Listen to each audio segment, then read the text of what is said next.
Hi friends. Movie start होती है और हम एक गांव में मौजूद चर्च को देखते हैं जो कि कल्ट मेंबर्स ने अपने लिए बनाया था। उन्होंने सिन से बचने के लिए अपनी वोकल कोर्ड्स को काट दिया था। और यहाँ हम एक लड़की एजरल को देखते हैं जो इस सारी कल्ट से दूर हो चुकी थी। वो जंगल में छुप रही थी, अपने आप को किसी से बचाने की कोशिश कर रही थी। वहाँ वो बेरीज को देखती है और उसको अपने एक ब्रेसलेट में लगाने लगती है। और हम देखते हैं वो किसी से डर रही होती है, किसी से छुप रही होती है कि कोई उसको पकड़ के दोबारा उस कल्ट का हिस्सा ना बना ले और वहाँ ले ना जाए। थोड़ा आगे जाती है और वहाँ पर उसका अपना फ्रेंड नजर आता है जिसके साथ मिलकर उसने इस कल से अपने आप को बचाया था। उसने जंगल में आग जलाई थी जिससे वो कहती है कि बुझा दो ताकि यहाँ पर कोई आवाज़ ना हो। हम देखते हैं कि वो आपस में बात नहीं करते क्योंकि उनके कोड्स ख़त्म हो चुके थे, मतलब उनकी साउंड ख़त्म हो चुकी होती है। अब हम देखते हैं यहाँ पे ये दोनों किसी से बच रहे थे और इनको आवाज़ें आना शुरू हो जाती हैं, यानी इनको ढूंढने वाले यहाँ पर पहुँच गए थे। वो लड़की बहुत डर रही होती है लेकिन उसका दोस्त उसको समझाता है कि मैं तुम्हें किसी को कुछ नहीं करने दूंगा। तुम फिक्र मत करो, हम यहाँ से बहुत दूर चले जाएंगे, इन लोगों से बहुत दूर। तुम बिल्कुल फ़िक्र मत करो।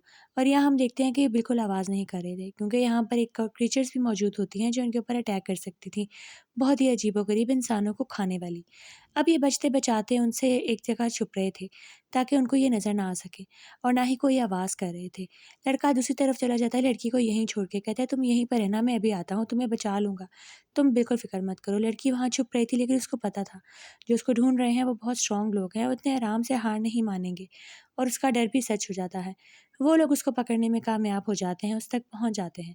वो देखती है उनको अपने सामने खड़ा और उसके पैरों तले ज़मीन निकल जाती है और वो उसको पकड़ के अपने साथ ले जाने लगते हैं। कहते हैं तुम कहाँ भाग रही थी? चलो अपने घर वापस चलो। और वो बहुत रोती है, गिड़गिड़ाती है लेकिन उसको देखती है कि उसके दोस्त को भी उन्होंने पकड़ लिया। 2 गाड़ियाँ थी जिसकी डिक्कियों में इन दोनों को बंद करते हैं और वहाँ से ले जाने लगते हैं डरा-धमका कर। अब उनके पास और कोई चारा नहीं था, अपनी जान बचानी थी तो वहाँ पर वापस जाना पड़ा। क्योंकि इनको पता था कि इनको वहाँ पर जाके अब सज़ा मिलेगी, पनिशमेंट मिलेगी क्योंकि उस कल्ट को छोड़कर ये लोग वहाँ से भागे थे। उस कल्ट को एक औरत चला रही होती है। हम देखते हैं कि वो बहुत ज़ालिम औरत थी। वो अपनी मर्ज़ी से अपनी सोसाइटी को बना के बैठी होती है और यहाँ पर जो वो कहती है वहाँ पर वही होता है।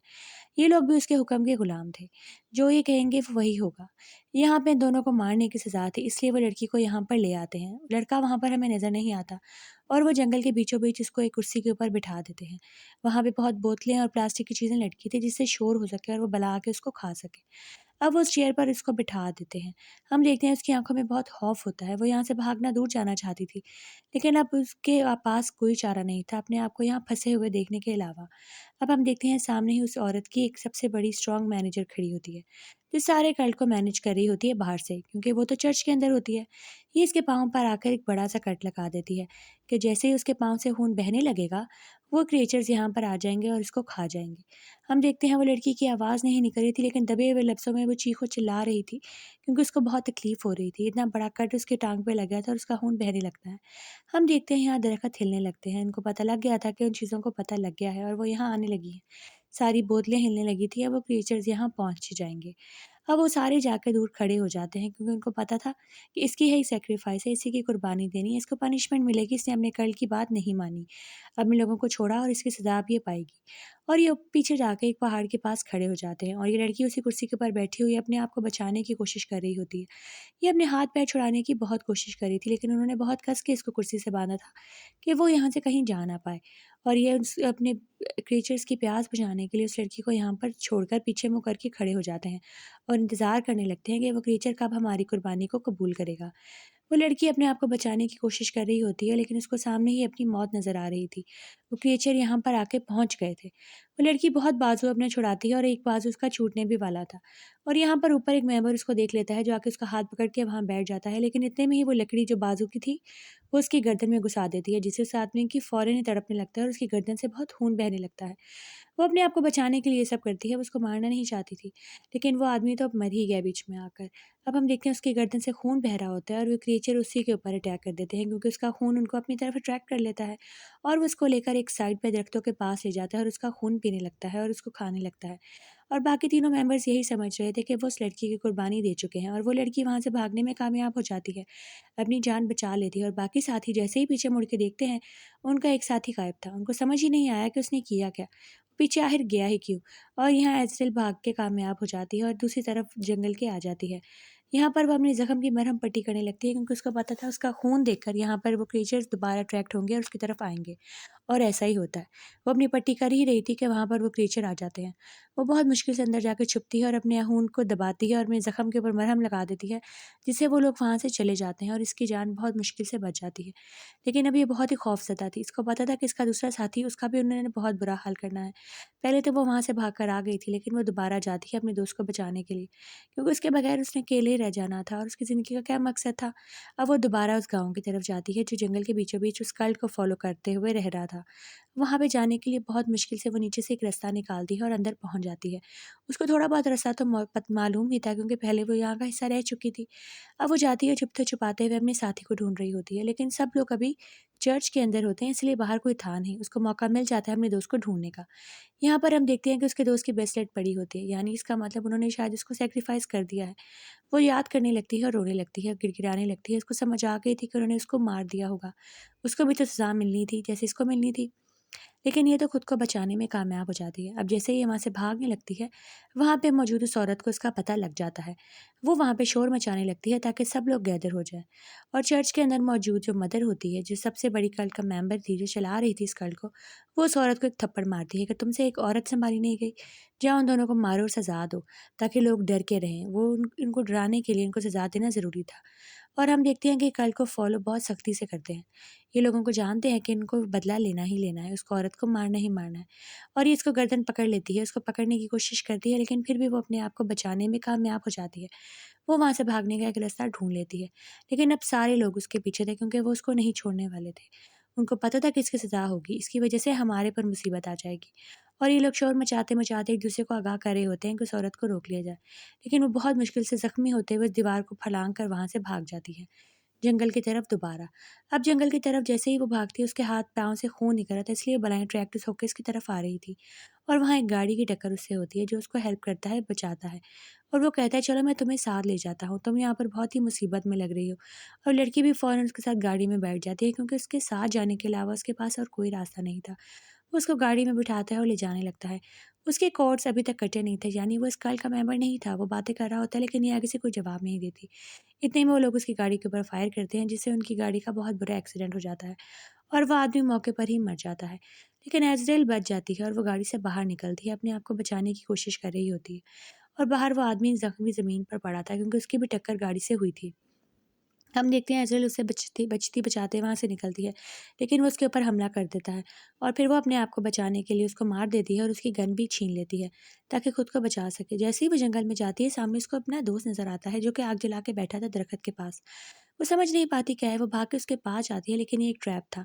उसके पाँव में कोई रस्सी अड़ती है, जिससे वो दरख्त के ऊपर उल्टा लटक जाती है और वहाँ कल्ट के दूसरे मेंबर्स पहुँच जाते हैं। वो कहते हैं, "हमें पता था तुम्हें कैसे पकड़ना है। हमने इसको तो बेट बना के यहाँ पे रखा था ताकि तुम यहाँ खींची चली आओ। हम इसको भी मार देंगे और तुम्हें भी। हम दोनों को इकट्ठा मार के या बलाओं के पास छोड़ेंगे।" लेकिन इतने में ही उसके बोलते-बोलते ही बलाएँ उसके ऊपर अटैक कर देती हैं और उसको बहुत बुरी तरीके से खाने लगती हैं। एज़रेल अपनी रस्सी खींच के ऊपर दरख्त की तरफ चढ़ जाती है उसको बचाने के लिए और वो उस आदमी को बहुत बुरी तरीके से खा जाते हैं। अब नीचे उसका दोस्त भी था, लेकिन वो उसको बचाने के लिए अभी फ़िलहाल कुछ नहीं कर सकती थी। वो उसको बचाने की कोशिश करना चाहती थी, लेकिन वो खुद दरख्त पे अटकी थी, उसका तो पाँव ही रस्सी में बंधा हुआ था। अब हम देखते हैं नीचे वो चीज़ें दोबारा आ जाती हैं और उसके दोस्त के ऊपर भी अटैक कर देती हैं, क्योंकि जैसे ही खून की खुशबू उनके नाक में जाती है, वो किसी को भी नहीं छोड़ती। और एक बंदा ऊपर भी चढ़ने की कोशिश कर रहा था, वही क्रीचर जो उस लड़की को देख लेता है। लेकिन वो लड़की बहुत ही होशियारी से अपने आप को बचा लेती है, वो रस्सी उसकी गर्दन में डाल देती है, जिससे उसके गला दब के वो मर जाता है और वो लड़की नीचे गिर जाती है और अपनी जान बचा लेती है, क्योंकि वो बहुत होशियारी से काम लेती है। अब वो वापस उसी कल की तरफ जाती है। अब उसका मकसद उनको तबाह करना था, क्योंकि उन्होंने उसके साथ बहुत बुरा किया और उसके दोस्त को भी मार दिया। अब वो वहाँ जाती है और सीटी बजाती है, जिससे बाकी जो कल्ट के मेंबर्स थे वो बाहर आ जाते हैं। उन्हें लगता है शायद इनके साथियों को उनकी मदद की ज़रूरत है, वो जंगल की तरफ जाने लगते हैं। और जैसे ही वो रास्ता खाली देखती है, वो उसी विलेज की तरफ भागती है, ताकि अंदर जाए और चर्च में जाके उसी औरत को मार दे जिसने ये सब कुछ शुरू किया और वो सबको मरवाती है। वो उस चर्च तक पहुँचने में कामयाब हो जाती है और जैसे ही दरवाज़ा खोल के चर्च के अंदर जाती है, वो उस औरत को देख लेती है, वो सामने खड़ी थी। वो उसके ऊपर गन तान के रखती है ताकि वो उसको बुरी तरीके से मार दे, क्योंकि उसने सबको बहुत तड़पाया। जैसे ही वो उसको मारने लगती है, वो औरत भी बहुत ही होशियार थी। उसके हाथ में एक तलवार थी, जिससे वो उसके ऊपर अटैक करके बेहोश कर देती है एज़राइल को। और जब एज़राइल की आँख खुलती है, तो देखते हैं लोग उसको लेकर जा रहे थे जंगल के बीचों-बीच। उन्होंने एक कब्र खोदी हुई थी और उसके ऊपर खून मल के उसको उस कब्र के अंदर डालने लगे थे, ताकि बहुत बुरी तरीके से वो क्रीचर्स आके इसको खा लें इसके अंदर। और वो उसके ऊपर खून लगा के उसको अंदर फेंक देते हैं। उसको होश नहीं आती अभी सही से, उसकी आँखें नहीं खुलती और इतने में उसके ऊपर फटा रख के बंद कर देते हैं। और वहाँ पे एक लाइट भी रखी होती है ताकि वो अपनी मौत को अपनी आँखों से देखे। और जैसे ही वहाँ पे क्रीचर्स पहुँचते हैं, एज़राइल के हाथ में उस औरत का खून लग जाता है गलती से। और वो सूंघ कर उस औरत को कुछ भी नहीं करते, एज़राइल को छोड़ के चले जाते हैं, उसको नहीं खाते। वो बहुत हैरान होती है लेकिन उसको समझ आ गई थी कि उन्होंने क्यों उसको इंजर्ड नहीं किया। यहाँ पर हम देखते हैं उन क्रीचर्स को एक ग्लिम्स भी आता है उस चर्च का। यानी वाक़ई कोई रिश्ता होता है इन क्रीचर्स का उस चर्च के साथ और उस कल्ट मेंबर्स के साथ। उसके दिमाग में कुछ ग्लिम्स आती हैं जिसकी वज़ह से वो उस औरत को नहीं मारता, यानी एज़राइल की जान छोड़ के वहाँ से चला जाता है। वो बहुत हैरान होती है कि ऐसा कैसे हो सकता है, आज तक उसने किसी को उनको छोड़ते हुए नहीं देखा। और फ़ौरन वो वहाँ से बाहर आ जाती है, क्योंकि उसको अपना बदला तो पूरा लेना ही था। अब हम देखते हैं कि वो चर्च में मौजूद औरत बहुत हैरानगी से वहाँ बैठी होती है। उसका अपने बेबी होने का इंतज़ार कर रही होती है और यहीं पर हम देखते हैं कि एज़राइल पूरे गाँव में आग लगा देती है। हर चीज़ को तबाह कर देती है क्योंकि उसने अपनी ज़िंदगी तबाह होते हुए अपनी आँखों के सामने देखी थी। अब वो इनको छोड़ने वाली नहीं थी। उसके पास अब लॉस करने के लिए कुछ भी नहीं था। वो आती है और इस सारे विलेज को आग लगाने लगती है। किसी के ऊपर गोलियाँ बरसाने लगती है और इनको बचने का टाइम नहीं मिलता, संभलने का टाइम नहीं मिलता।